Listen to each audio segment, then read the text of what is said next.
In the land of Aramo, where drums carry both memory and judgment, a crack in sacred rhythm could only mean one thing. A law had been broken. The drum had wept, and now, the village listened. In the quiet of the drum hut, Babatunde stared at the wound on the ancient skin. Blood had stained its face, dark, warm, fresh. Not of animal or man, but of spirit. His hands trembled, though his heart was steel. Never in his time, never in the time of his fathers, had the sacred drum cried.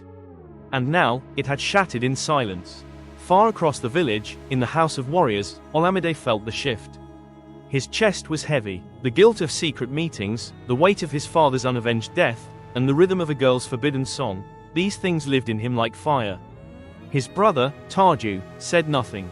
He only watched, a gaze sharp enough to cut through silence. He knew, blood always knows blood. Meanwhile, in the grove of shadows, Ilewa opened her cowries beneath the ancestors' flame. Smoke curled like serpents around her wrists as she whispered ancient names.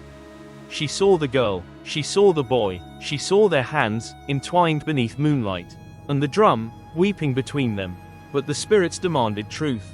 Not secrets, not silence. Aderonke moved like the wind, swift and unseen. She walked the forest path she had walked so many times before, only this time, her heart beat louder than her feet. Olamide was there, waiting, like memory waiting to return, eyes searching hers for permission. But this time, love was not enough. She told him it must end. She told him the drum had cried because of them. She told him that love, when placed above tradition, becomes a fire that burns both hearts. But his voice, though quiet, reached into her soul. He spoke of escape, of leaving the land, of building a world where rhythm was written by their own hands. She almost said yes, but something ancient held her tongue. Then came the silence, the kind of silence that does not belong to night, but to watching eyes. Above the path, in the trees where shadows stood still, Taju waited.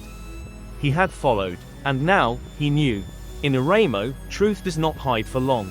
It is called out by the ancestors, dragged into the light by rhythm, and punished by blood.